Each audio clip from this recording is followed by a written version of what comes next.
जय हिंद दोस्तों, welcome to decode UPSC. Decode UPSC में आपका स्वागत है। आई होप आप सबकी तैयारी अच्छी चल रही है। Now we are going to start with fundamental right. ठीक है जी, हम क्या देखेंगे? फंडामेंटल राइट से स्टार्ट करेंगे। अब फंडामेंटल राइट जो है पार्ट 3 है हमारी कॉन्स्टिट्यूशन की, और आर्टिकल जो है आपकी 12 to 35 that's come under fundamental right. Crash course है, अच्छे से करेंगे। नाउ रिक्वेस्ट है, do join our SFG program. You will be amazed कि भैया किस तरह की हार्ड वर्क आपसे कराई जा रही है। ठीक है, बाकी जो है आप फीडबैक ले सकते हो। चलो, फंडामेंटल राइट जो है भैया enshrined in part 3 of the constitution, इसको हम लोग मैग्ना कार्टा भी कहते हैं, Magna Carta of India. Now ये जो है कॉन्स्टिट्यूशन में हमारी fundamental right article 12 to article 35 में है। नाउ अब ये जो है भैया, जो इंस्पिरेशन हम लोगों ने लिया है कि जो हमारी कॉन्स्टिट्यूशन में है fundamental right, that is inspired by USA constitution. USA में जो कि बिल ऑफ राइट्स है, from there we got inspired. उसके बाद हम लोगों ने क्या करा, उस चीज को अपने कॉन्स्टिट्यूशन में अडॉप्ट किया। फंडामेंटल राइट जो है mean for promoting the ideal of political democracy. ठीक है, ये क्या कर रहा है? पॉलिटिकल डेमोक्रेसी को प्रोमोट कर रहा है। Protect the liberties and the freedom of the people against the invasion bye the state. Fundamental rights में अगर आप देखोगे तो ये क्या कर रही है कि आपको सुनिश्चित कर रही है, आपको इंश्योर करेगी कि भाई साहब, these are your rights which give you certain freedoms which you can enjoy, है ना, where state can not intervene until unless, जो एक्सेप्शंस है वहां पे। ठीक है, तो ये क्या कर रही है भैया, आपकी स्टेट को इन्वेड करने से रोक रही है। Now, अब separate as a limitation on tyranny of the executive and arbitrary law of legislature हो गया ना। अब फीचर्स देखेंगे हमारी फंडामेंटल राइट्स की। कुछ जो है अवेलेबल है ओनली सिटीजन्स के लिए, कुछ जो फंडामेंटल राइट्स है that are available only to you, only to me, मतलब कि हम लोगों के लिए है। कुछ जो है सारे लोगों के लिए अवेलेबल है, रिस्पेक्टिव ऑफ वो हमारे सिटीजन है या नहीं है, फॉरेनर है या लीगल पर्सन, जैसे कि आपकी कंपनीज हो गया, कॉर्पोरेशन हो गया। नाउ अब they are not absolute but qualified. What does it mean? कि भैया ऐसा है कि state can impose the reasonable restriction, है ना। अगर आपको, अगर मान लीजिए कि अगर ये एब्सोल्यूट कर दिया जाए, अगर कह दिया जाए कि भैया let's suppose freedom of speech and expression अगर एब्सोल्यूट कर दिया जाए, तो आप कुछ भी कहोगे, आप कुछ भी करोगे, है ना। At least there should be some restriction. चलो, तो ये क्या है? एब्सोल्यूट नहीं है बट क्वालिफाइड है, where state can impose some reasonable restriction हो गया, रिस्ट्रिक्शन हो गया। All of them are the available against the arbitrary action of state. ये सारे किसके अगेंस्ट है? तो भैया arbitrary action of state, state के एक्शन के अगेंस्ट है। अगर सोचो ना कि अगर स्टेट चाहेगी कि आपके पास फ्रीडम ऑफ स्पीच हो, if they are not doing some good things, good deed, then they will think भैया I should hide that one. तो उनके अगेंस्ट है। और कुछ जो है भैया against the action of private individuals, like untouchability. You can not practise untouchability, you cannot stop someone entering into the public premises or restaurant that कि भैया you are belong to this caste or this religion, you are untouchables। ठीक है। now अभी they are justiciable। what does it mean? justiciable क्या है? कि if your law, if your right is violated, you can go to Supreme Court, High Court, you can approach the court। now they are not sacrosanct और permanent. ये भी नहीं कि भैया permanent है या sacrosanct। Parliament has the power, parliament क्या कर सकता है? कर्टेल कर सकता है और रिपील कर सकता है, but only by the constitutional amendment act, not by the ordinary act. If they want to curtail, they want to कह सकते हो रिपील, तो उन्हें क्या करना होगा? कॉन्स्टिट्यूशनल अमेंडमेंट प्रोसेस से गुजरना होगा, ना कि भैया ऑर्डिनरी लॉ से। Now they can be suspended during the operation of national emergency except the right guaranteed by article 20 and 21। Fundamental right can be, है ना, आप कर सकते हो ये जो है सस्पेंड हो सकती है, एक्सेप्ट आर्टिकल 20 एंड 21। फर्दर जो हमारी 6 राइट है आर्टिकल 19 के अंदर, can be suspended only when the emergency is declared on the ground of war और external aggression. Until unless that emergency का वॉर, अगर इमरजेंसी का ग्राउंड जो है वॉर और एक्सटर्नल एग्रेशन नहीं है, तो आप आर्टिकल 19 का जो 6 सब आर्टिकल है, सब क्लॉज, आप उसको क्या कर सकते हो? नहीं हटा सकते, सस्पेंड नहीं कर सकते। उनकी जो एप्लीकेशन है can be restricted while the martial law in the force in any particular area, और एनी एरिया हो गया, ये एप्लीकेशन कैन बी रेस्ट्रिक्टेड जहां पे अगर मार्शल लॉ लगा हुआ है। नाउ अब देखेंगे हम लोग आर्टिकल 12। ठीक है, डेफिनेशन ऑफ स्टेट सबसे पहले देखेंगे। नाउ अब स्टेट, जो स्टेट है यहां पे भैया प्राइवेट बॉडी हो गया। अगर एक मान लीजिए let X Y Z corporation है, प्राइवेट बॉडी है, they can also be called as state if they are doing working as agency of what, state. ठीक है ना, अगर वो स्टेट की मीनिंग में आती है या स्टेट के लिए काम कर रही है तो that can be come under the state. Now अब देखो आर्टिकल 12 क्या करता है, डिफाइन करता है भैया for the purpose of part 3। ठीक नाउ अब स्टेट में कौन कौन से आ जाते हैं, आपके एग्जीक्यूटिव आ जाते हैं, लेजिस्लेटिव ऑर्गन्स आ जाते हैं, जैसे कि यूनियन गवर्नमेंट हो गया, executive and state legislative state organ of state आ गए, है ना, गवर्नमेंट। और लोकल अथॉरिटीज आ गए, दैट इज आपकी municipalities, panchayat, district board, improvement trust हो गया। All other authorities that is the statutory और नॉन स्टैट्यूटरी अथॉरिटी, जैसे एलआईसी हो गया, ओएनजीसी हो गया, एसआईएल हो गया। और आई हैव टोल्ड यू कि अगर कोई भी कॉर्पोरेशन है, if they are working as state, अगर स्टेट के अधीन काम कर रही है, working under the state, that can be come under the state. ठीक है नाउ अब हम देखेंगे article 13, law inconsistent with the fundamental right. अगर मान लीजिए कुछ लॉज ऐसी हैं जो आपके फंडामेंटल राइट के साथ में नहीं चल पा रही हैं, तो अब आर्टिकल 13 कहता है कि भैया देखो, all law that are inconsistent with और derogation of any fundamental right shall be void. कोई भी कानून, कोई भी लॉ आप लेके आते हो विच इज नॉट, ठीक है, कह सकते हो which are not consistent with your fundamental right, that will be void। ठीक है, that shall be void, provide for the doctrine of judicial review, जहां से क्या होगी आपकी जुडिशियल रिव्यू स्टार्ट। ठीक है, तब जो लॉ है इन आर्टिकल 13 में ये कहता है भैया सुनो, it's talk about permanent law enacted by the centre and state. ठीक है, ये क्या कह रहा है कि जो परमानेंट लॉ है सेंटर और स्टेट के द्वारा, permanent law enacted by the centre and the state हो गया, टेम्पररी लॉ जैसे ऑर्डिनेंस बाय हुम, बाय प्रेसिडेंट हो गया या आपके गवर्नर हो गए, statutory instrument of the delegated legislation हो गया। ठीक है, जो कि जैसे कि ऑर्डर्स वगैरह। Supreme court held that in आपकी केशवनंदा भारती केस 1973 में कि भैया देखो जो कंस्टिट्यूशनल अमेंडमेंट एक्ट है can be challenge on the ground. अगर आपने कंस्टिट्यूशनल अमेंडमेंट एक्ट लेके आए हो, दैट कैन बी चैलेंज, वो भी ग्राउंड क्या होगी, that violate the fundamental right. ठीक है, that form the part of basic structure, कि भैया आपने कंस्टिट्यूशनल अमेंडमेंट एक्ट लेके आया, वो दैट कैन बी, ठीक है, वायलेट कर सकता है अपना फंडामेंटल राइट को as the form of basic structure में डाल रखा है of the constitution, hence can be declared as a null and void. Suppose कीजिए आपने एक्स वाई जेड लॉ लेके आया और वो लॉ जो है आपके फंडामेंटल राइट को वायलेट कर रही है, जो कि आपके फंडामेंटल राइट है बेसिक स्ट्रक्चर पार्ट का, तो वहां पे सुप्रीम कोर्ट बोला केशवनंदा भारती केस में कि भैया उस लॉ को हम लोग नल एंड वॉइड करार कर देंगे। ठीक है, यही था आर्टिकल 13 कि अगर कोई भी आपकी फंडामेंटल राइट के अगेंस्ट में लॉ है तो भैया उस लॉ को हम लोग वॉइड मानेंगे। अब भैया हम देखेंगे राइट टू इक्वालिटी, जो कि आर्टिकल 14 से लेकर आर्टिकल 18 तक आती है राइट टू इक्वालिटी। अब आर्टिकल 14 कहता है equality before law and equal protection of law. What does it mean, क्या कह रहा है कि भैया state shall not deny, as per article 14 state shall not deny any person equality before law और the equal protection of law. State नहीं deny कर सकता है क्या, नहीं, equality before law and equal protection of law. जो concept equality before law वो कहां से ओरिजिन है भैया, तो ब्रिटिश ओरिजिन है, that comes from British origin, जो कि निगेटिव कॉन्सेप्ट है। नाउ अब ये जो है एलिमेंट है आपका concept of rule of law का, जो कि प्रोपोनेटेड बाय हुम, बाय एवी डाइसी, जो ब्रिटिश जूडिस्ट है ना। अब सुप्रीम कोर्ट कहती है कि भैया जो रूल ऑफ लॉ है as embodied in the article 14 is a basic features of the constitution, कि आर्टिकल 14 जो रूल ऑफ लॉ ये क्या है आपका बेसिक फीचर्स है कॉन्स्टिट्यूशन का, बेसिक स्ट्रक्चर में डाल दिया गया ना। इफ अगर इसके अगेंस्ट में कोई लॉ है तो that will be null and void हो जाएगा। क्लियर है जी। नाउ ठीक, नाउ तो British constitution is the result of right of individual defined by court and not the source of right.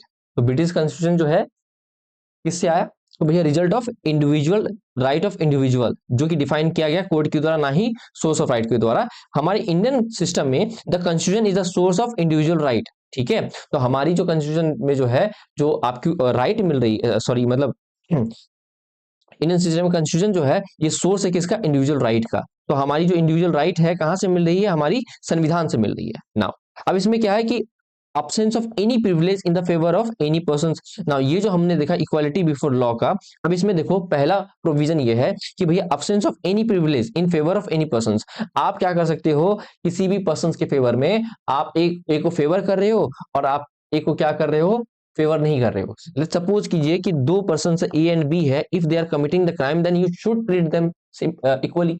ऐसा नहीं होना चाहिए कि अमीर है तो उसके लिए अलग प्रोविजन होगा, ये गरीब है तो उसके लिए अलग प्रोविजन होगा। That should not be the case. Equal subjection of all person to the ordinary law of the land administered by ordinary law code.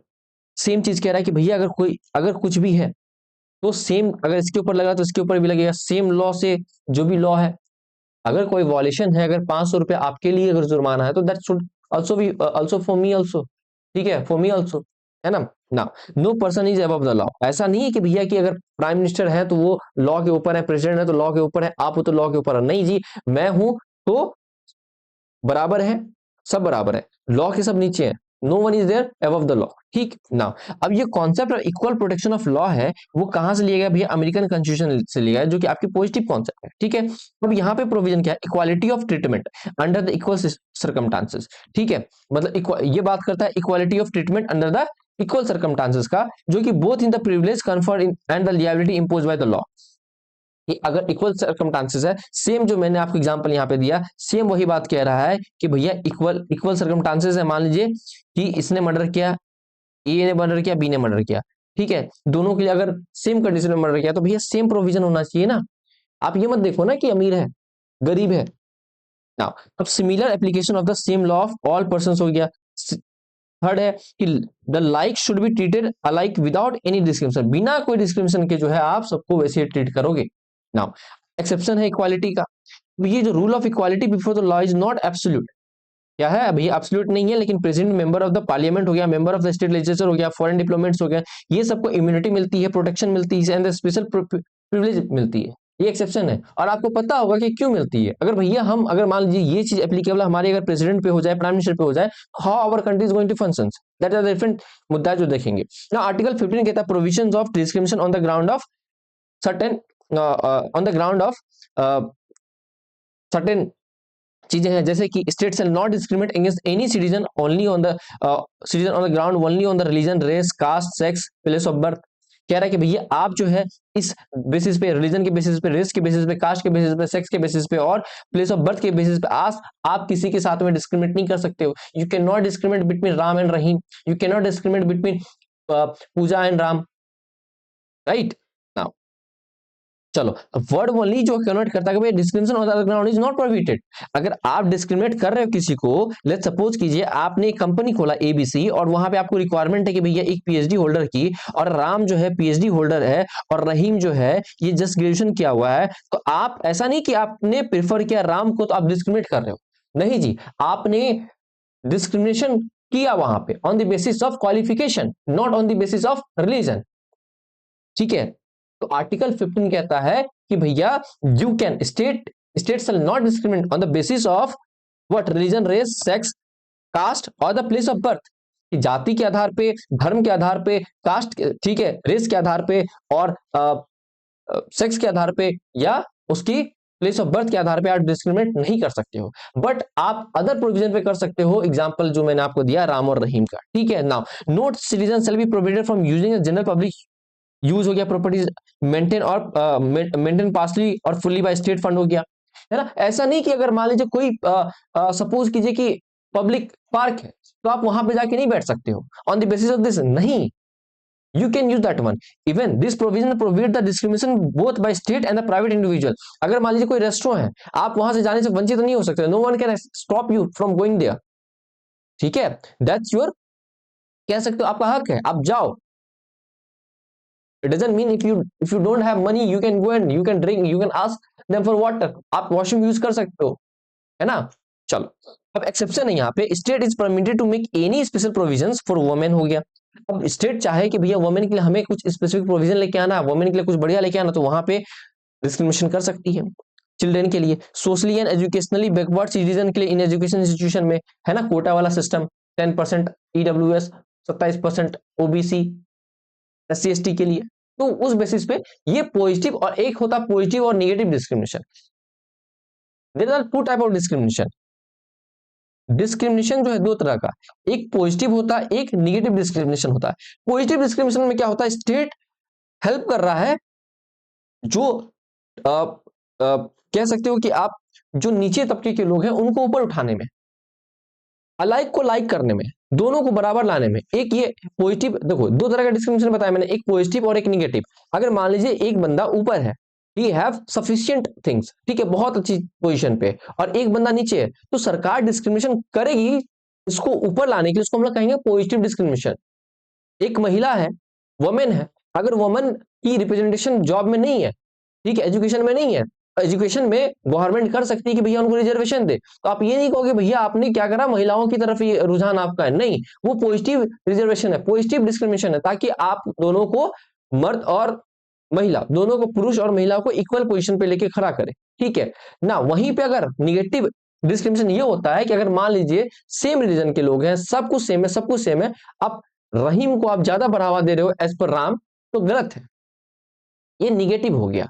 जब दोनों इक्वल है, मैं ये नहीं कह रहा हूं दोनों 50-50 पॉपुलेशन है, दोनों मतलब दोनों का 50-50 पॉपुलेशन है, दोनों सब कुछ में सक्षम है, बराबर है, आप रहीम को प्रेफर कर रहे हो, तो भैया ये निगेटिव डिस्क्रिमिनेशन हो गया, ठीक है। चलो, अब आर्टिकल 16 कह रहा है कि भैया equality of opportunity in the public employment. अब ये कहता है कि equality of opportunity for all the citizen in the matter of employment के मैटर में appointment to any office under the state हो गया। कह रहा है कि भैया कोई भी डिस्क्रिमिनेशन नहीं होगा एम्प्लॉयमेंट का under the state on the ground only, only religion पे, रेस पे, कास्ट पे, सेक्स पे, डिसेंट पे, प्लेस ऑफ बर्थ पे और रेसिडेंस पे। यहाँ पे एक्सेप्शन है कि अगर पार्लियामेंट चाहे तो एक can prescribe the residence as a condition for the certain employment और the appointment in the state और यूनियन टेरिटरीज और द लोकल अथॉरिटीज में, है ना। अगर पार्लियामेंट चाहे कि भैया देखो ऐसा है कि इस एरिया में, बिहार के बक्सर जिले में मुझे जो है सिर्फ बिहार के ही लोग चाहिए, मैंने एक इंडस्ट्री लगाया तो वहां पे, तो ये नहीं कहोगे कि भैया सरकार डिस्क्रिमिनेट कर रही है, देयर आर सम एक्सेप्शन, ठीक है।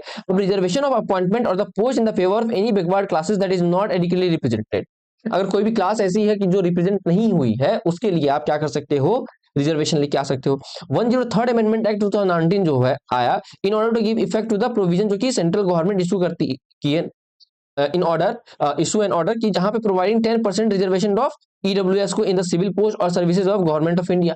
तो देयर आर सम एक्सेप्शन कि जहां पे गवर्नमेंट दे सकती है, ठीक है। आर्टिकल 17 कहता है एबोलिशन ऑफ अनटचेबिलिटी, कि भैया अनटचेबिलिटी को खत्म करो। आर्टिकल 17 कह रहा है untouchability and the forbid practice in any form, किसी भी फॉर्म में आप कर रहे हो उसको बंद करना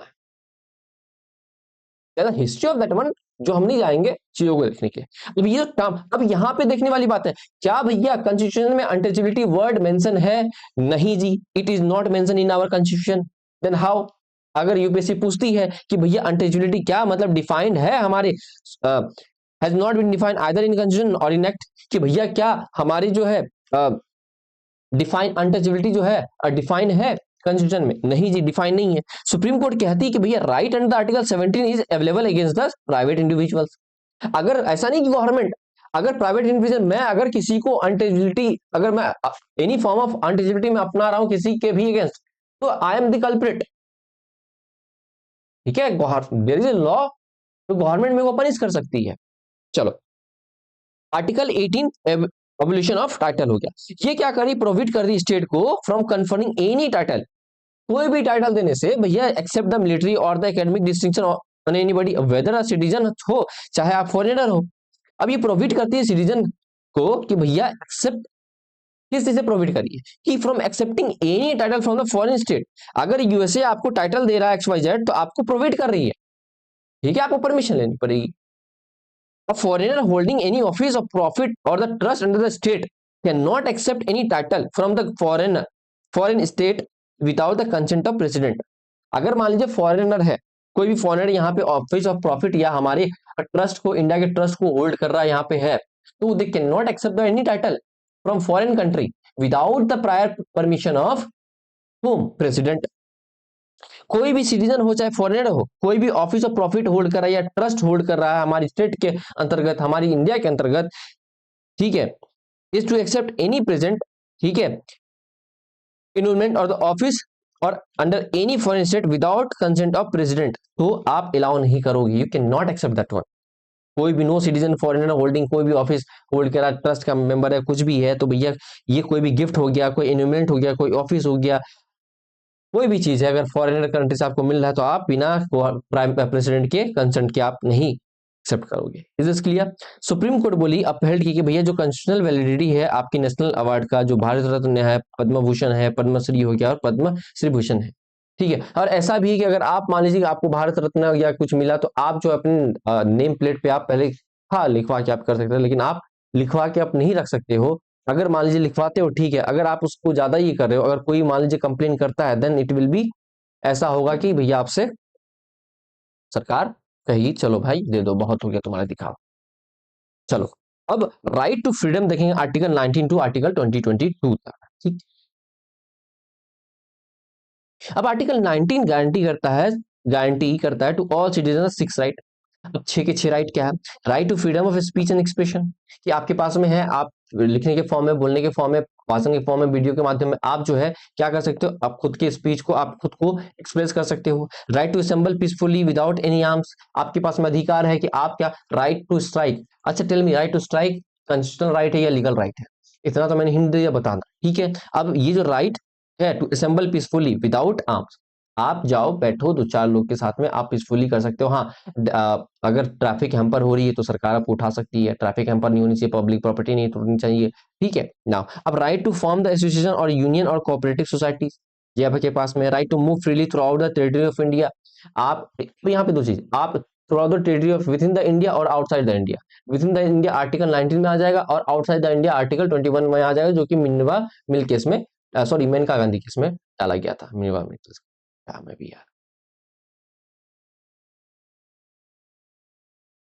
चलो नाउ, अब right to reside and settle in any part of territory of India हो गया, और right to practise any profession. हाँ अब जहां पे मान लीजिए कि टेक्निकल डिग्री है तो there will be technical degree required, तो आप कर सकते हो कोई भी प्रोफेशन, ऐसे आप प्रैक्टिस कर सकते हो अनटिल अनलेस अगर वहां पे टेक्निकल डिग्री की रिक्वायरमेंट नहीं है तो। अगर टेक्निकल डिग्री की रिक्वायरमेंट है तो then you have to produce the technical degree, तभी आप प्रैक्टिस कर सकते हो, ठीक है। चलो अब एक चीज यहाँ पे देखोगे, right to acquire and the hold and dispose the property, ये डिलीट कर दिया गया 44th अमेंडमेंट एक्ट ऑफ 1978 से, जो कि आपकी जो भैया अब ये कॉन्स्टिट्यूशनल राइट नहीं है, फंडामेंटल राइट नहीं है। Now state can impose the reasonable restriction, जैसे एग्जांपल के तौर पे, अब ये छवों के छौ जो आपने देखा है, यहाँ पे स्टेट क्या कर सकती है, रेस्ट्रिक्शन लगा सकती है कि भैया आप ये चीज यहाँ यहाँ नहीं कर सकते, ठीक। अब एग्जाम्पल के तौर पे सेक्शन 144 कहती है आपको असेंबल होने से रोकती है अगर वहां पे भैया रिस्क है कि ऑब्स्ट्रक्शन का, एनॉयंस का, डेंजर टू ह्यूमन लाइफ का, हेल्थ का और सेफ्टी का, तो आपको कहेगी भाई साहब सुनो आप नहीं रेस्ट्रिक्शन, जैसे कोविड 19 में गैदर ही नहीं होने दिया गया ना हमें, आप घर के अंदर रहो सुरक्षित रहोगे because of health and safety, ठीक है। आर्टिकल 20 की बात करते हैं। आर्टिकल 20 जो है protection of in respect of conviction for the offences की बात करते हैं। ये कहता है कि भैया प्रोटेक्शन देता है आपको against the arbitrary and the excessive punishment to an accused person, ठीक। किसको दे रहा है? एक्यूज पर्सन को, वेदर चाहे सिटीजन हो, फॉरेनर हो या लीगल पर्सन हो। लीगल पर्सन में कंपनी कॉर्पोरेट्स आ गया, ठीक। अब यहाँ पे 3 प्रोविजन है। एक है भैया no ex post facto law, मतलब कि no person shall be convicted of any offenses except for the violation of law in at the time of the commission of the act, कि ऐसा है कि अगर मान लीजिए मैं कोई क्राइम कमिट करता हूं अभी, ठीक है, और मान लीजिए वो लॉ नहीं बनी है। अब ऐसा नहीं कि मुझे आप कल्प्रिट ठहराने के लिए आप जाके लॉ बनाओगे तब मुझे कल्प्रिट करोगे, नहीं। अगर अभी तक लॉ है तो आई एम कल्प्रिट, मैं हूं, आप मेरे को पेनल्टी लगाओ जो लगाने लगा नहीं, ठीक है। वो चीज हो गया। अब दूसरा कह रहा है subjected to the penalty they are not subjected to the penalty greater than the prescribed by the law in the force at the time of commission of act, ठीक। अब कह रहा है देखो भाई साहब ऐसा है कि अब यहाँ पे एक चीज है कि अगर मान लीजिए सपोज कीजिए कि पेनल्टी है, अब मैंने कुछ क्राइम किया, ठीक है, अगर एक चोर है पॉकेट मारे हैं तो वो क्रिमिनल केस बना। अब इसने क्या किया, इसके ऊपर लगा भैया पेनल्टी 10,000 फाइन, ठीक। अब ऐसा नहीं है कि भैया 10,000 का लगना था मैं इसके ऊपर 1 लाख का लगा दिया, ऐसा नहीं है, ठीक है। चलो ये हो गया। अब limitation is impose only on the criminal laws हो गया, not on the civil laws और टैक्स लॉ। आप सिविल लॉ को अमेंड कर सकते हो, बैकडेट में जाके उसको अमेंड करके और अभी आप पैसे निकलवा सकते हो। वोडाफोन वाला केस अगर किसी को मालूम होगा तो do comment that one, what happened to the Vodafone वाला केस, ठीक है। चलो ना नो डबल जियोपार्डी क्या कह रहा है कि भैया अगर एक बार आपने प्रोसिक्यूट कर दिया बंदा को and punish for the same offences more than once आप नहीं कर सकते, नो पर्सन कैन बी। एक बार आपने अगर मान लो कि कोई बंदा 7 साल का जेल काट के आ गया, आपको दोबारा उसको नहीं भेजोगे भैया तुमको दोबारा काटना होगा jail. That should not be the case, right? Now, protection against the double jeopardy is available only in the proceeding before the court of law again or the judicial tribunal, not the administrative court. ये यहाँ पे exception है, याद रखोगे कि भैया सिर्फ court of law के या जुडिशियल ट्रिब्यूनल के पास है, लेकिन ये जो चीज है डबल जेopardy वाला सिस्टम, ये जो भैया आपका एडमिनिस्ट्रेटिव कोर्ट के पास नहीं चलेगा। दूसरा क्या है, तीसरा भैया सी कि नो सेल्फ इंक्रिमिनेशन। ये क्या कह रहा है कि भैया कोई भी पर्सन, ठीक है, no person accused of any offences shall be compelled to be witnessed against him. Self हो गया, आपने कुछ किया, अब सरकार पुलिस आपको जबरदस्ती कह रही है कि भैया तुम गवाही खुद के खिलाफ दो, ठीक है, तो आप नहीं कर सकते हो। Protection against the self incrimination extended to the both, चाहे ओरल एविडेंस हो या डॉक्यूमेंट्री एविडेंस हो, however does not extended to एक compulsory production of material objection हो गया कि compulsion to give the thumb impression कि आपको नहीं देना ही पड़ेगा, स्पेसिमेन सिग्नेचर हो गया, ब्लड स्पेसिमेन हो गया, और compulsory exhibition of the body, ये चीज पे आप नहीं कर सकते हो, ठीक है ना। तो ये जो चीजें हैं ये आपकी क्रिमिनल प्रोसीडिंग तक की है, सिविल प्रोसीडिंग में ये काम नहीं करती है। यहां से पढ़ के ऐसा नहीं कि आप जाओ कहो अगर सिविल केसेस है आपको नहीं जी आप ये ऐसा नहीं कर सकते, ये नहीं होगा। तो ये चीज जो है आपकी आपकी क्रिमिनल प्रोसीडिंग में है, ना कि आपकी सिविल प्रोसीडिंग में। आर्टिकल 21 जो है protection of life and liberty, personal liberty की बात करता है। No person shall be deprive of his life और the personal liberty except according to the procedure established by the law हो गया ना। गोपालन केस 1951 सुप्रीम कोर्ट कहती है taken a narrow interpretation of article 21 और इट हेल्ड दैट की protection under जो आर्टिकल 21 होगा available only against whom arbitrary executive action हो गया, not from the arbitrary legislative action, कि भैया जो एग्जीक्यूटिव एक्शन के ही अगेंस्ट है, ना कि आपकी आर्बिट्री लेजिस्लेटिव एक्शन के अगेंस्ट, ठीक है ना। मेनका केस में मेनका गांधी केस 1978 में कहती है taking a wide interpretation of article 21, वो कहती है रूल दैट कि भैया राइट टू लाइफ और जो पर्सनल लिबर्टी है of a person can be deprive bye the law provided by the procedure prescribe by law is reasonable होना चाहिए, फेयर होना चाहिए, जस्ट होना चाहिए। It has introduced the American expression of due process of law हो गया, ठीक है। सिंपल सी बात यह है कि भैया अब जो है आप छेड़खानी नहीं कर सकते हो, है ना। आप चाहे एग्जीक्यूटिव की बात कहो चाहे लेजिस्लेशन की बात कहो, आप किसी भी तरह से आप 21 आर्टिकल 21 को आप डिप्राइव नहीं कर सकते हो। तो right to life also include the right to live with human dignity not mere survival, कि अगर लाइफ राइट टू इसमें क्या आ गया, राइट टू लाइवलीहुड हो गया, right to pollution free environment आ गया, पॉल्यूशन फ्री इन्वायरमेंट आ गया, राइट टू स्लीप भी आ गया, राइट टू ईट आ गया, right to work, right to love, ठीक है। Article 21 safeguard the right to marry also, ठीक। Now a right to privacy is a part of right to life and the personal liberty, ठीक है, it imply in article 21, clear. Article 21 is बहुत लंबा list है। अच्छा मेरे को बताओगे कैन वी से दैट कि right to health is a part of article 21? Already I have told you that ना। चलो आगे बढ़ते हैं, देखते हैं। Article 21 A right to education हो गया। ये जो भैया आपकी 86 कॉन्स्टिट्यूशन अमेंडमेंट 2002 में जो आई थी तब हमने इसको ऐड किया। ये कहता है कि भैया स्टेट को जो है प्रोवाइड करना है फ्री और कंपलसरी एजुकेशन प्रोवाइड करना हर एक चिल्ड्रन को between the age of 6 to 14 year, ठीक है। राइट टू एजुकेशन जो है आर्टिकल 21 ए कहता है कि भैया देखो आपने सबको 6 साल से लेकर 14 साल तक फ्री एजुकेशन देना। ये आपकी डीपीएसपी आर्टिकल 45 में भी आती है, फंडामेंटल ड्यूटीज आर्टिकल 51 ए में भी आती है। आर्टिकल 22 कहता है protection against the arrest and detention हो गया। पार्लियामेंट स्टेट जो है state concurrently make the law on the preventive detention हो गया। चलो अब यहाँ पे आर्टिकल 22 क्या कहता है, कह रहा है कि भैया grant the protection to the persons under the both kind of detention namely punitive और प्रिवेंटिव। प्यूनिटिव क्या है कि भैया if you are committed the crime that is punitive, and preventive क्या है you haven't committed the crime but in the mind of police और administrator they think that कि you may commit the crime, तो आपको रोकने के लिए that is a preventive, and जो आपने कमिट कर दिया प्यूनिटिव। तो प्यूनिटिव वही हो गया जो persons to punish the persons for offences committed by him after the trial and conviction in the court हो गया। प्रिवेंटिव वही हो गया अदर हैंड में कि भैया ऐसा है ठीक है, तो प्यूनिटिव हो गया। तो क्या बोलते हैं, detention of the person without the trial. ठीक, हाँ, बिना ट्रायल के आप क्या करें, बंदे को डिटेन कर दे। अगर बंदा अरेस्ट हो गया after the committing the crime, उसको प्यूनिटिव कहते हैं। और भैया अगर बंदा को अरेस्ट, आपने होम अरेस्ट किया, अरेस्ट कर लिया बिना क्राइम कमिट किए, तो आप उसको प्रिवेंटिव हो गया। आर्टिकल 22 प्रोवाइड करता है following protection against the such detention. पहला हो गया right to inform on the ground of arrest, कि भाई किस बिहाफ पे, जो ये हम लोग देखेंगे डिटेंशन, ये जो डिटेंशन हो रहा है उसके अगेंस्ट में, कि भैया आप किस बिहाफ पे अरेस्ट कर रहे हो मुझे, पहली बात। दूसरी बात, right to consult and defended by the lawyer, मुझे अधिकार है मैं डिफेंड करूं खुद को, मैं लॉयर से बात करूं, मैं खुद को रिप्रेजेंट करवाऊं।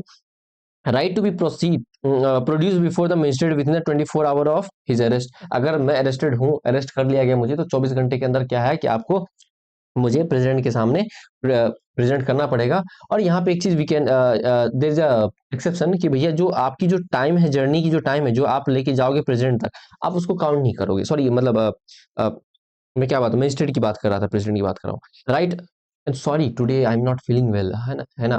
लुक, अभी भी मेरे को 102 डिग्री फीवर है, बट आई एम कमिटेड कि मैं आपको कैसे भी करके कंप्लीट कराऊं। अभी तक मेरे को आप हमेशा एक स्वेटर में देखते थे कि ठीक है, ठंड मैं मैनेज कर लेता था, बट नाउ थोड़ी सी है, तो बर्दाश्त करो। ठीक है, चलो। Right not to be detain for more than 24 hour without the authority of magistrate, कि भैया आप 24 घंटा से ज्यादा किसी को डिटेन नहीं कर सकते हो, जब तक अनटिल अनलेस आपको मजिस्ट्रेट ने परमिशन ना दे रखा हो। अब ये जो है अवेलेबल है सिर्फ एलियंस के लिए और सिटीजन्स के लिए। This is not available against the enemy alien और अंडर द प्रिवेंटिव डिटेंशन हो गया, और अंडर प्रिवेंटिव डिटेंशन। ठीक, अब safeguard against the preventive detention में देखेंगे, अगर if detain is more than, अगर मान लीजिए कोई प्रिवेंटिव डिटेंशन किसी को आपने घर में बंद कर रखा है, ठीक है, उनके लिए क्या सेफगार्ड है। If the detention is more than 3 month, 3 महीने से ज्यादा हो गया है, तो मैटर जो है आपको रिफर करना पड़ेगा किसके पास में, एडवाइजरी बोर्ड के पास में, जिसमें कि कौन होंगे भैया, हाई कोर्ट के जजेस भी शामिल होंगे। अब ये जो डिटेंशन जो है अगर कंटिन्यू होगा, ओनली व्हेन द आपकी एडवाइजरी बोर्ड कहेगी कि ठीक है भैया सफिशिएंट ग्राउंड है, आप फर्दर जो है डिटेंशन रख सकते हो, एक्स वाई जेड जो है ये वैलिड पॉइंट है, आप इनको डिटेन कर सकते हो। अब ground of detention must be communicated to the detainee हो गया, कि उनको आप बताओगे कि आपको किस बिहाफ पे। हाँ, आप एक्सेप्शन में आप नहीं बता सकते हो, अगर मान लीजिए वो नेशनल सिक्योरिटी थ्रेट है तो आप नहीं बताओगे। अब detenue must be given opportunity to make the representation against the order of detention, जो डिटेंशन का ऑर्डर है कि भैया उनके पास में इतनी अपॉर्चुनिटी तो होनी चाहिए ना, कि वो खुद को रिप्रेजेंट कर सके, बोल सके ना। क्लियर यहाँ तक। राइट अगेंस्ट एक्सप्लॉयटेशन, अब आर्टिकल 13 आर्टिकल 24 देखेंगे। ठीक, नाउ आर्टिकल 23 जो है provisions of the trafficking in human being and force labour की बात कर रहा है। ठीक है, अब राइट जो है ये अवेलेबल है आपकी सिटीजन्स के लिए भी और नॉन सिटीजन्स के लिए भी, दोनों के लिए, चाहे इंडियन हो चाहे फॉरेनर हो, both are going to enjoy article 23। Now अब ये प्रोटेक्ट करता है इंडिविजुअल को not only against the state but also against the private persons. अगर मान लीजिए मैं, अब मुझे आप दिहाड़ी पे रख रहे हो और 1000 रुपया दे रहे, बोले वादा किए दे रहे हो, और आप मुझे दे ही नहीं रहे हो, बेकार में मुफ्त में काम करा रहे हो, तो मुझे प्रोटेक्शन आपसे देगी कौन, सरकार दिलवाएगी आर्टिकल 23 के अगेंस्ट, एज पर आर्टिकल 23। अब article 23 also provide for the exception of to this provision हो गया, it permit the state to impose करो भैया कंपलसरी। हाँ, यहाँ पे एक्सेप्शन क्या है कि भैया अगर स्टेट कहती है कि नहीं you need to give the service, ठीक है, तो आपको इंपोज कंपलसरी सर्विस देगी पब्लिक पर्पस के लिए, एग्जांपल के तौर पे मिलिट्री सर्विस और द सोशल सर्विस। तो ये आप नहीं कहोगे कि नहीं भैया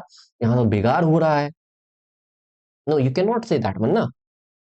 आर्टिकल 24 जो है provision of the employment of children factories, अब ये प्रोवाइड करता है कोई भी बच्चा को जो बिलो 14 ईयर एज का जो है, आप उसको कोई भी फैक्ट्री में, माइन में और कोई भी हेजार्डस एक्टिविटीज में आप उसको काम नहीं करवा सकते हो। ठीक है, अब ये प्रोवाइड नहीं करता एम्प्लॉयमेंट इन एनी हार्मलेस और इनोसेंट वर्क में। अब ऐसा नहीं कि घर में कोई बच्चा काम कर रहा है तो कहोगे चाइल्ड लेबर हो रहा है मेरे साथ में, ठीक है, तो ऐसा आप नहीं कह सकते। अगर कोई बच्चा को देख लो कहीं पे मूवी में काम कर रहे, देखो जी मतलब ये तो हिपोक्रेसी की सीमा होती है, ये बच्चा यहाँ पे कंस्टिट्यूशन बोली कि चार्ल्स, अरे भाई देख तो लो क्या कह रहा है, कि कोई फैक्ट्री माइंस या कोई भी हेजार्डस वर्क में और बाकी चीजों में प्रोविड नहीं है, अगर वो हार्मलेस नहीं है तो। बच्चा अगर दूध की पैकेट लाने जा रहा है तो क्या आप कहोगे चाइल्ड लेबर करवा रहे हो, right. Now right to freedom of religion, article 25 to 28। Now article 25 जो है कहता है freedom of the conscience and the free profession practice and the propagation of the religion. ये कहता है कि भैया all person are equally entitled to freedom of conscience and the right to freely profess. आप अपने रिलीजन को freely profess कर सकते हो, प्रैक्टिस कर सकते हो, प्रोपेगेट कर सकते हो, बता सकते हो देखो भैया हिंदुइज्म ये कहती है, इस्लाम ये कहती है, क्रिश्चियनिटी ये कहती है, बट यू कैन नॉट थोप नहीं सकते आप किसी के पास, आप उनको कन्वर्ट नहीं करवा सकते हो। The implication of the these right का फ्रीडम ऑफ कॉन्सेंस हो गया, राइट टू प्रोफेस हो गया, राइट टू प्रैक्टिस हो गया, राइट टू प्रोपेगेट हो गया, ठीक है। It does not include right to convert another persons to own one religion, कि ऐसा कि भैया मैं आपको इस्लाम में आपको हिंदुइज्म में कन्वर्ट करवा लूं ना, I can not do that one, ठीक है। I can preach the religion, I can say that की the benefit of this I can tell you, but I cannot force you, I cannot, this is not my right to make you, to convert you into this particular religion, ठीक है। Article 26 कहता है freedom of to manage the religious affair. ये जो article 25 है ये बात करता है भैया इंडिविजुअल की, इंडिविजुअल राइट की, और आर्टिकल 26 जो बात करता है ये बात करता है राइट ऑफ ग्रुप की। अब ये कह रहा है कि पहला क्लाउज ए कि भैया right to establish and the maintain institution for the religious and the charitable purpose के लिए।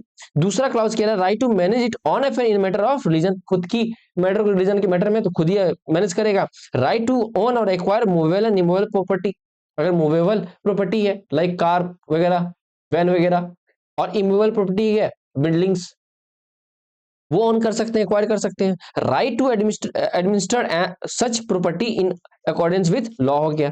अब आर्टिकल 27 कहता है freedom from the taxation for the promotion of religion, freedom from taxation for promotion of religion हो गया। कोई भी person shall not, no person shall be compelled to pay any taxes for the promotion और the maintenance of any particular religion और the religious domination. नहीं जी, आपको ये नहीं कही जाएगी कि भैया आप जो है टैक्स पे करो, ठीक है, कि आपकी रिलीजन को प्रमोट कर देंगे हम, नहीं, गवर्नमेंट ऐसा नहीं कर सकती है। और किसी भी टैक्स को, कोई भी जो पैसा है, and state shall not spend the public money collected by way of tax for the promotion और the maintenance of any particular religion. या तो किसी के लिए नहीं करेगी, या तो सब रिलीजन को प्रमोट करेगी, या तो किसी के लिए नहीं करेगी, या तो सबके लिए प्रमोट करेगी। Is this clear? चलो, यहाँ पे टैक्स है but fine can be levied. अब ऐसा है कि भैया देखो कि अगर sorry, fee can be levied, fine कहता हूँ, फी कैन बी लिवाइड। अब आपको मान लीजिए कि मस्जिद के आगे अगर 10 पुलिस वाला चाहिए तो आप क्या के ठीक है आप लगवाओ, परमानेंट आपको रखनी तो आपको पैसे देनी होगी। अगर आपको मंदिर के आगे अगर 10 पुलिस वाला लगवाना तो आपको फी देनी होगी, ठीक है। अब आर्टिकल 21 की बात करते हैं, freedom to attending the religious instruction की बात करता है। No religious instruction shall be provided in any education institutions wholly maintained outside the state fund. कोई भी रिलीजियस इंस्ट्रक्शन वहां पे प्रोवाइड नहीं की जाएगी एजुकेशन इंस्टीट्यूट में जो भैया स्टेट फंड से चलती हो। लेकिन हाउएवर कह रहा है provision shall not apply to educational institution administered by the state, state के द्वारा एडमिनिस्ट्रेट की जा रही है, लेकिन स्टैब्लिश हुई है एनवायरमेंट और trust requiring the imparting the religious instruction in such institution के भैया जहां पे स्टेट सिर्फ एडमिनिस्ट्रेट करिए, बाकी सारा करता धरता बनाना उनाना कौन है? Who have done this one? तो ये किसने किया है? तो एक ट्रस्ट ने एक किया है ना, तो वहां पे आप रिलीजियस, आप भगवत गीता पढ़ाओ, आप चाहे कुरान पढ़ाओ, चाहे बाइबल पढ़ाओ, दैट्स दैट्स क्या लो ट्रस्ट की कॉल है। अब कल्चरल एंड एजुकेशनल राइट की हम बात करते हैं आर्टिकल 29, 28 और 30 के अंतर्गत। आर्टिकल 29, 30 के अंतर्गत आर्टिकल 29 कहता है भाई साहब कि protection of interest of minorities, ये प्रोवाइड करता है भैया that any section of citizen residing in any part of India having a distinct language है, राइट टू स्क्रिप्ट है और culture of its own shall have the right to conserve the same हो गया।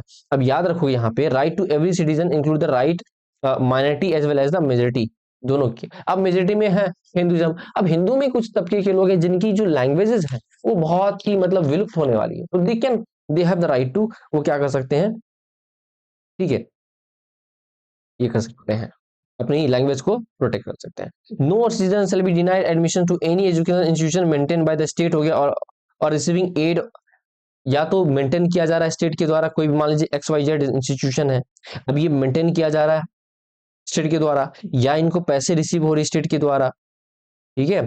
तो आप जो है कोई भी सिटीजन को यहाँ पे एडमिशन लेने से मना नहीं कर दोगे on ground only on the basis of religion हो गया, रेस हो गया, कास्ट हो गया और लैंग्वेज हो गया, इस बेसिस पे। आर्टिकल 30 कहता है कि right of minority to establish and administer the educational institution हो गया, all minorities shall have the right to establish and administer educational institution of their choice, right to only, ये माइनॉरिटी को दिया गया है। Compensation amount fix by the state for compulsory, अगर मान लीजिए कि स्टेट ने कंपल्सरी एक्विजिशन किया किसी प्रॉपर्टी का, माइनॉरिटी का, तो वहां पे भैया कंपल्सन दे देगी। अब टर्म माइनॉरिटी जो है ये हमारी इस कॉन्स्टिट्यूशन में डिफाइन नहीं है, इसको याद रखोगे। This can be asking prelims, ये क्या माइनॉरिटी वर्ड जो है, देखो कुछ भी मैं एक लॉजिक देता हूँ, अगर बोला जाए ना क्या डिफाइंड है, मेंशन है, 90% चांसेस है कि नहीं ना। अब एक आर्टिकल 29 में रह गया, अगर मान लीजिए आप किसी नेता को अगर आप देखते हो कि अगर वो प्रीच कर रहा है कि भैया हमारी लैंग्वेज को बचानी है, यूज की भैया हम माइनॉरिटी में ये है वो है, तो भैया ये चीजें ना आप ऐसे नहीं कहोगे उसने क्या इलेक्शन के लॉज को उसने तोड़ा है। Under RPA 1951 they can use this one, ठीक है, to promote their religion scripture if they are in minority ना। तो भैया आर्टिकल अब right to property and saving of certain law हो गया आर्टिकल 31। आर्टिकल 31 कहता है abolition of right to property हो गया, ठीक है, abolition of right to property. Constitution 44th amendment act 1978 में ओमिटेड करता article 19 clause 1 sub clause F, right to acquire held hold and dispose the property, और shifted this provision into article, कहां पे भेज दिया गया, आर्टिकल 31 में। No person shall be deprive of his property except by law, to another article में डाला गया, कौन सा आर्टिकल 300 ए में। The effect of this change is that right to property has no more fundamental right। अब जो right to property है ये fundamental right नहीं है, right। अब इसलिए जो right to property है दो still constitutional right है, अभी भी legal right है, constitutional right है, लेकिन आपकी fundamental right नहीं है। अगर ये जो राइट है infuse in the encrypt persons can not access the Supreme Court directly. अब होता क्या है कि अगर फंडामेंटल राइट है तो फंडामेंटल राइट में आप सुप्रीम कोर्ट के पास डायरेक्टली जा सकते हो, लेकिन अब आपके पास में कंस्टिट्यूशनल राइट है तो you can not go directly to the Supreme Court. तब आपको भैया एक प्रोसीजर जो है फॉलो करनी पड़ेगी, पहले यहाँ गए फिर यहाँ गए, वो चीज चलना ना। अब एक्सेप्शन देखो फंडामेंटल राइट्स का, article 13 clause A, 31 clause A, agriculture reform होगा, इंडस्ट्री हो गया, कॉमर्स हो गया, ये state can acquire the personal land also. Article 31 clause B कहता है कि एक्ट इन जो भी 9 शेड्यूल में है protected being challenge on the fundamental right, जो भी आर्टिकल सॉरी जो भी आपकी 9 शेड्यूल में है वो आपको वो प्रोटेक्ट कर सकते हो being challenge on the fundamental right हो गया। ये कहा कब कहा गया था, आईआर कोली केस में कहा गया था, जहां पे rule out the blanket immunity provide की गई। आर्टिकल 31 सी कह रहा है कि लॉ टू इंप्लीमेंट डीपीएसपी जो 1930 39 क्लाउज बी हो गया एंड क्लाउज सी हो गया immune bye fundamental right. Fundamental right को आप क्या कर सकते हो, अमेंड कर सकते हो, ठीक है, saying the law giving effect to the certain DPSP हो गया। Now no law containing a declaration that is for giving effect such policy shall be questioned in the any court on the ground that it does not give the effect the such policy हो गया, ठीक है। कोई भी law जो कि containing a declaration that is for given effect such policy shall not be questioned in the court of ground that it does not give the effect by such policy हो गया। ये केशव जनता भारती केस में कहा गया, supreme court declare किया second provision अनकंस्टिट्यूशनल and void है, ठीक है। नाउ अब ये जो इम्यून वाला सिस्टम है इसकी बात कर रहा हूं, चलो सेकंड प्रोविजन जो है कोई भी लॉ जो इसमें नहीं होगा तो केशव जनता भारती में कहा गया भैया ये जो है नल एंड वॉइड है, अनकॉन्स्टिट्यूशनल करार कर दिया। Right to the constitutional remedies हो गया, आर्टिकल 32 की बात करते हैं। आर्टिकल 32 जो है बेसिक फीचर्स हमारे कंस्टिट्यूशन का, मतलब बेसिक स्ट्रक्चर है विच कैन नॉट, ठीक है, आप उसको फंडामेंटल राइट से निकाल नहीं सकते। चलो पार्लियामेंट कैन इम्पावर, ठीक है, बाकी आप कंस्टिट्यूशनल अमेंडमेंट करोगे बस वही है कि बाद में स्ट्राइक डाउन कर दी जाएगी क्योंकि बेसिक स्ट्रक्चर का पार्ट है। Parliament can empower any court to issue the direction order and writ हो गया।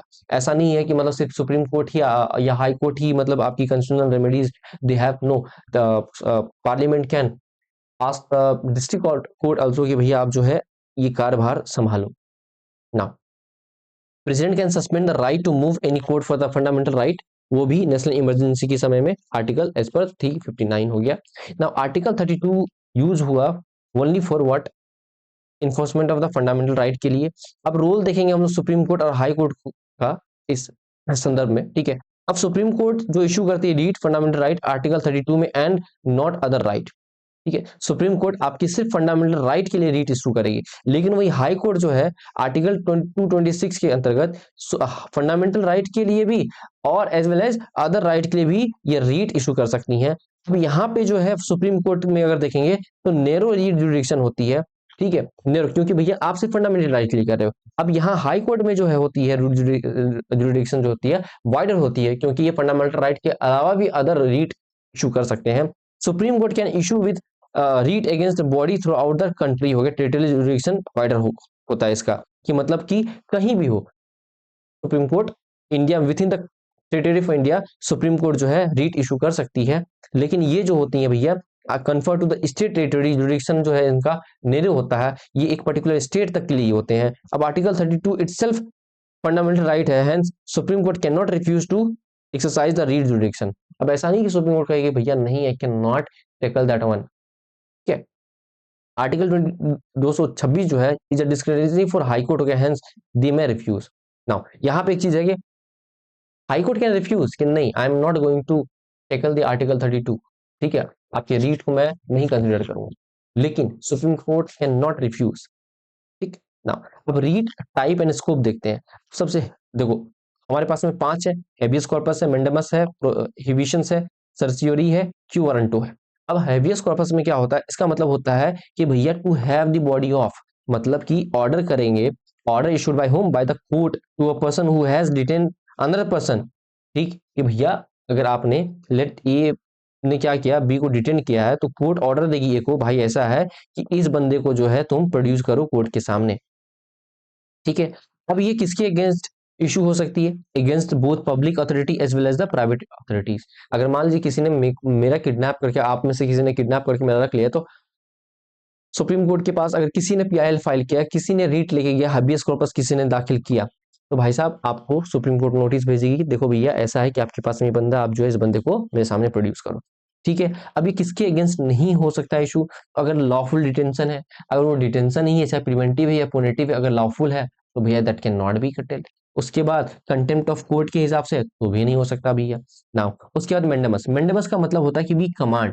इसमें क्या होता है कि जनरली कि भैया ये जो कमांड इशू की जाती है कोर्ट के द्वारा टू ऑफिशियल, कि भैया ऐसा है कि तुम्हारी जो ड्यूटीज है तुम वो कर नहीं पा रहे हो, ठीक है, और तुम रिफ्यूज कर रहे हो उस काम करने से, तो उसको कंप्लीट करो, हम तुम्हें कमांड दे रहे हैं कि I have given you command, you have to complete X Y Z, ठीक है ना।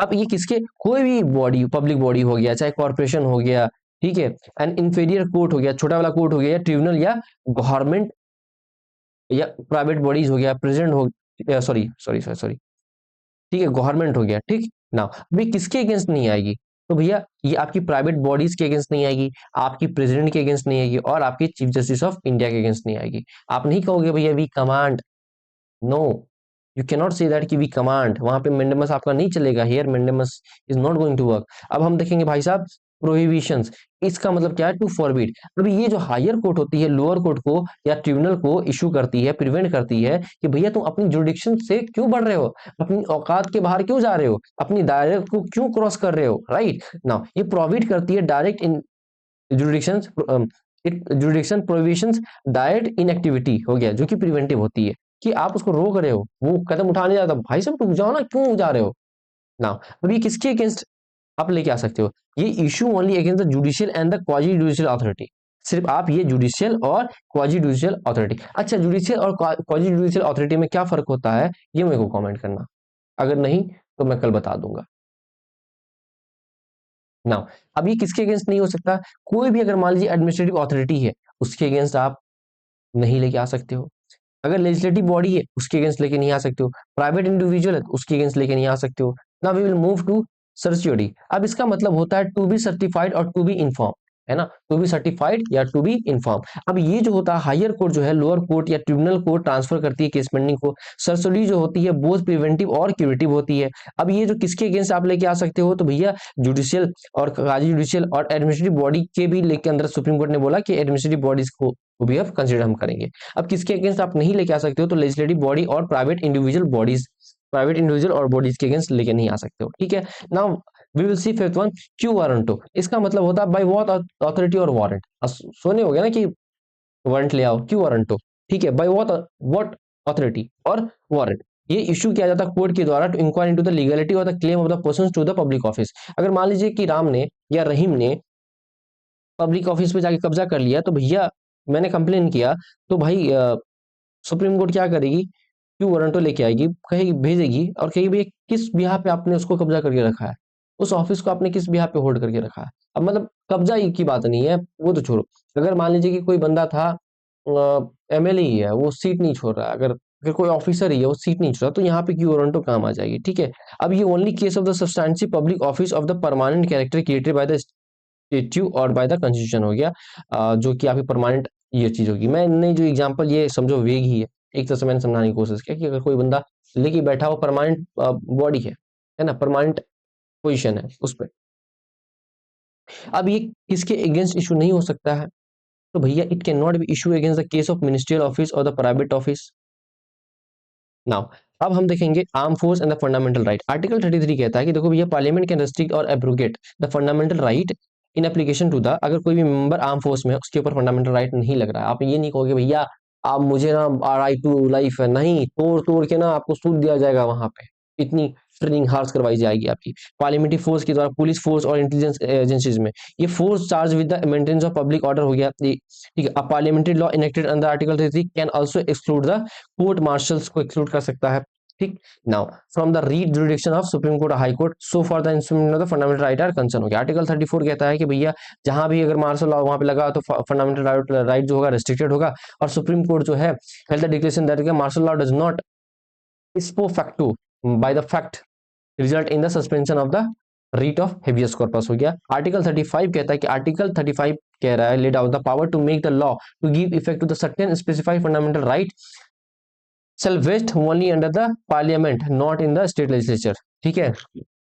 कि भैया ऐसा है कि power to make the law to give the effect to the certain specific fundamental right है, हम ऐसा कानून बनाए तो वो सिर्फ किसके हाथ में है, पार्लियामेंट के हाथ में है, ना कि स्टेट लेजिस्लेचर के हाथ में, ठीक है। अब ये लीगल राइट है, कुछ आर्टिकल 265 है जो हमारी जो लीगल राइट है जो पार्ट 3 के बाहर है, ठीक है ना। आर्टिकल 265 जो पार्ट 12 में आती है, no tax shall be levied और collected except by the authority of law हो गया। आर्टिकल 301 कहती है पार्ट 12 में no person shall be deprive of his property save by the authority of law. And article 301 कहती है पार्ट 13 में कि भैया trade commerce intercourse throughout the territory of India shall be free होनी चाहिए। ऐसा नहीं कि आप बिहार से यूपी जाओ तो आप टैक्स लगा दो एकदम हैवी टैक्स, नहीं, वहां पे चार्जेस, यहाँ पे चार्ज नहीं है, थ्रू आउट द टेरिटरी आपकी फ्री होनी चाहिए। आर्टिकल 326 जो पार्ट 15 है ये एडल्ट सफरेज की बात कर रहा है, राइट टू वोट की बात कर रहा है, ठीक है ना। अच्छा, राइट टू वोट जो है कौन से कॉन्स्टिट्यूशन अमेंडमेंट से 21 साल से 18 साल कर दिया गया, 3 क्वेश्चंस है जो आपने बतानी है, और I want each one of you to write in comment section that कि हाँ भैया this prelims I am going to clear prelims 2026, ठीक है ना। We are going to start with DPSP, ठीक ना।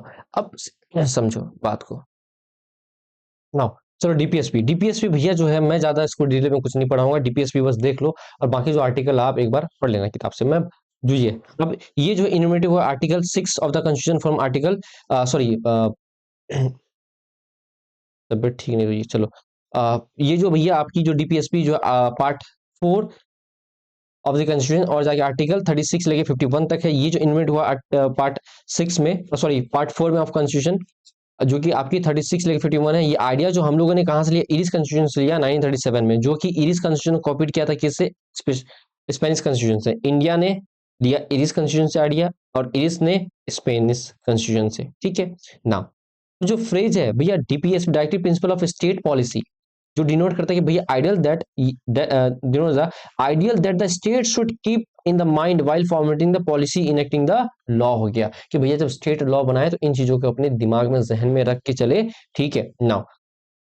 ये क्या है, फंडामेंटल्स फॉर द गवर्नेंस के लिए, ठीक है नाउ। डीपीएसपी जो है to influence the making law भी करता है, ये 2020 का क्वेश्चन आपका। नाउ डायरेक्टिव प्रिंसिपल जो है resemble the instrument of instruction, क्या कर रहा है, इंस्ट्रूमेंट ऑफ इंस्ट्रक्शन है innovated in the Government of India Act 1935, इसको याद रखोगे। अब ये they embody the concept of welfare state हो गया, नॉट द पुलिस स्टेट। ये वेलफेयर स्टेट की बात कर रहा है, पुलिस स्टेट की बात नहीं कर रहा है। डायरेक्टिव प्रिंसिपल जो है are not justiciable in nature, कि ऐसा नहीं कि जस्टिसेबल इन नेचर आप फंडामेंटल कहोगे फंडामेंटल राइट की तरह कि आप आर्टिकल 32 लेके पहुंच जाएंगे सुप्रीम कोर्ट के पास, नहीं। डीपीएसपी जो है जो डायरेक्टिव प्रिंसिपल है दो जस्टिसेबल नहीं है नेचर में, हेल्प करता है कोर्ट को एग्जामिन करने और डिटरमाइन करने में consolidative validity of the law हो गया।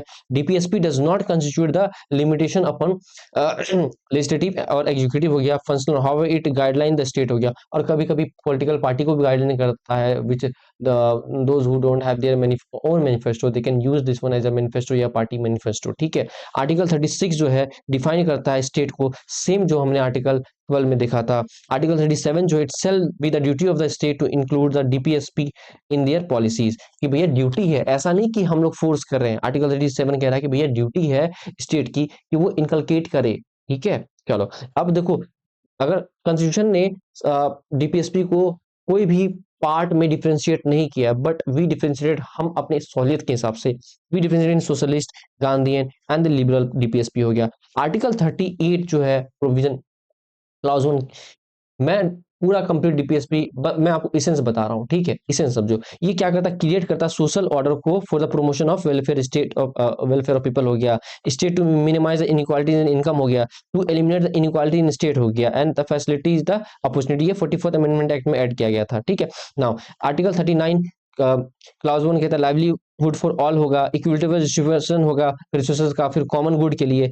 सी कहता है कि प्रिवेंट करेगा concentration of wealth in fewer hand, ठीक। उसके बाद डी कहता है equal pay to the man and women, सबको इक्वल इक्वल पे होना चाहिए। Health of workers and the children are not abused, ये इंश्योर करना होगा।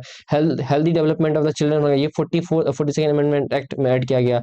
आर्टिकल 39 ए जो है वो इक्वल जस्टिस और free legal aid to poor की बात करता है। आर्टिकल 41 जो है प्रोवाइड करता है right to work and education and the public assistant की बात करता है, ठीक है। आर्टिकल 42 जो है वो बात करता है डीपीएसपी की human conditions of the work and the maternity relief की बात करता है। आर्टिकल 43 बात कर रहा है social cultural opportunity for the worker decent standard of life की बात करता है, ठीक है। ये एसेंस बता रहा हूँ, बाकी आप आर्टिकल एक बार आप गो थ्रू कर जाओगे।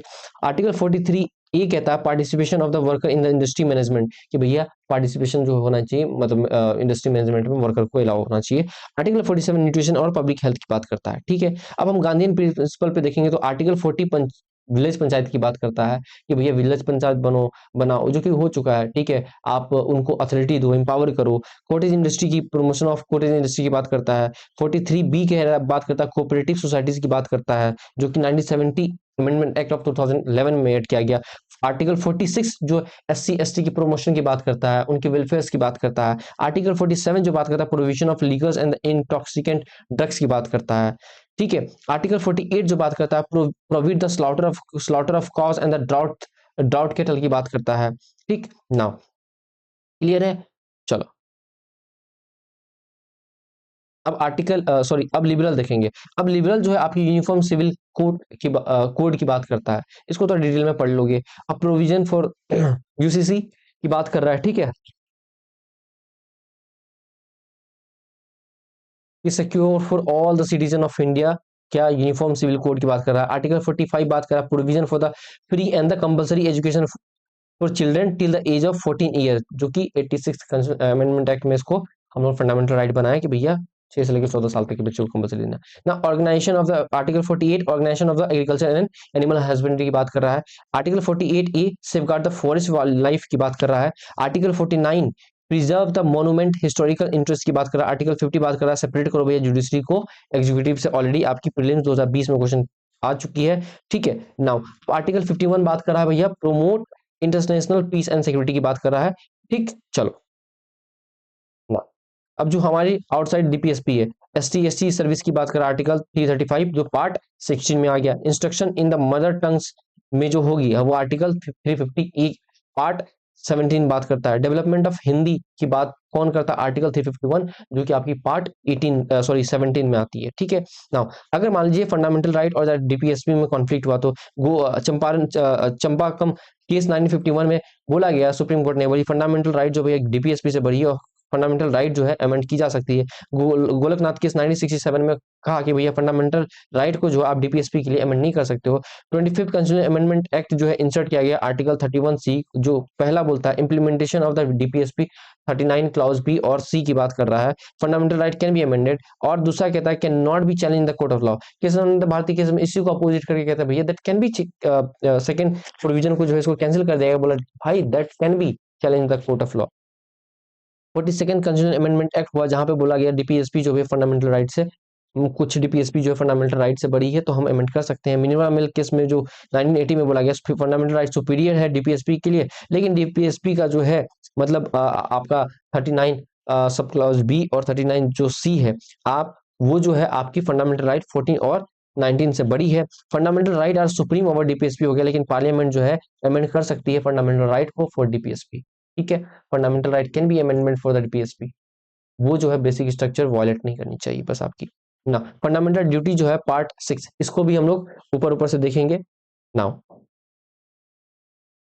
अब ये जो है फंडामेंटल ड्यूटी जो है पार्ट 6 ए हो गया, सॉरी पार्ट 4 ए हो गया, जो कि आर्टिकल 51 ए आती है, 51 ए हो गया। ठीक है, 42nd कंस्टिट्यूशन अमेंडमेंट एक्ट 1976 में ऐड किया गया। इससे पहले ठीक है, वी आर लेफ्ट विथ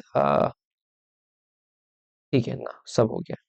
चलो, अब फंडामेंटल ड्यूटी जो है ये इंस्पायर हुई यूएसएसआर कॉन्स्टिट्यूशन से। ठीक है, जापानी constitution also incorporate fundamental duties हो गया। 1976 में स्वराज सिंह कमेटी बनी थी, रिकमेंड की फंडामेंटल ड्यूटीज। 1999 में वर्मा कमेटी आइडेंटिफाई करती legal provision of fundamental duties के बारे में। 42nd अमेंडमेंट एक्ट ऑफ 1976 में हम लोगों ने 10 फंडामेंटल ड्यूटी जो है लिया, और 11th फंडामेंटल ड्यूटी जो है आपकी 86th कॉन्स्टिट्यूशन अमेंडमेंट एक्ट आई, वहां पे हम लोगों ने ऐड किया। अच्छा, क्वेश्चंस बताओगे क्या? छोड़ो, आज के लिए इतना ही काफी है। Fundamental duties are confined to citizen only है, जनरल सिटीजन के लिए नहीं है। They are not justifiable without the legal section, no legislation process have been provided to enforce the fundamental duties के नहीं भैया आप इन्फोर्स करो। ठीक, अब पहला क्या है कि बोला रिस्पेक्ट होना चाहिए भैया नेशनल फ्लैग का, नेशनल एंथम का, है ना, जो हमें इंस्पायर कर रहे हैं। फिर हमें फॉलो करना चाहिए नॉवेल्स आइडल्स को। ठीक है, protect unity and integrity of the nation हो गया, डिफेंड करेंगे कंट्री को, प्रमोट करेंगे ब्रदरहुड को, प्रिजर्व करेंगे रिच हेरिटेज को, इंप्रूव करेंगे इनके प्रोटेक्टेड एंड एनवायरनमेंट को। ठीक है, डेवलप साइंटिफिक टेम्पर्स हो गया, ह्यूमनिज्म हो गया, safe guard the public properties को सेफ गार्ड करनी है, strive the toward the excellence in all sphere करना है। चाइल्ड एजुकेशन की बात कर रहा है कि जो 86 अमेंडमेंट 2002 में ये कर दिया गया। नाउ देखो, ऐसा है कि जो मैंने फंडामेंटल ड्यूटीज और जाके आपको डीपीएसपी पढ़ाई है, उसके लिए मैं क्षमा चाहूंगा, सॉरी फॉर दैट वन, समय की अभाव थी। अगर आपको चाहिए ये चीज, आप कमेंट कर देना कि भैया दोबारा से पढ़ा दो इसको, मैं पढ़ा दूंगा। बस मैंने, क्योंकि क्वेश्चंस यहाँ से बहुत कम बनती है और चांसेस बहुत कम है कि क्वेश्चंस कम आएंगे। अगर करंट अफेयर में रहा तो वो चीजें आएंगी, बट जो चीज से क्वेश्चंस कम आ रही है, हम उसके पीछे क्यों दिमाग हिलाए। आपसे बस इतनी रिक्वेस्ट है कि डू शेयर दिस वन। ठीक है, चलो मिलते हैं नेक्स्ट टॉपिक के साथ। थैंक यू, जय हिंद।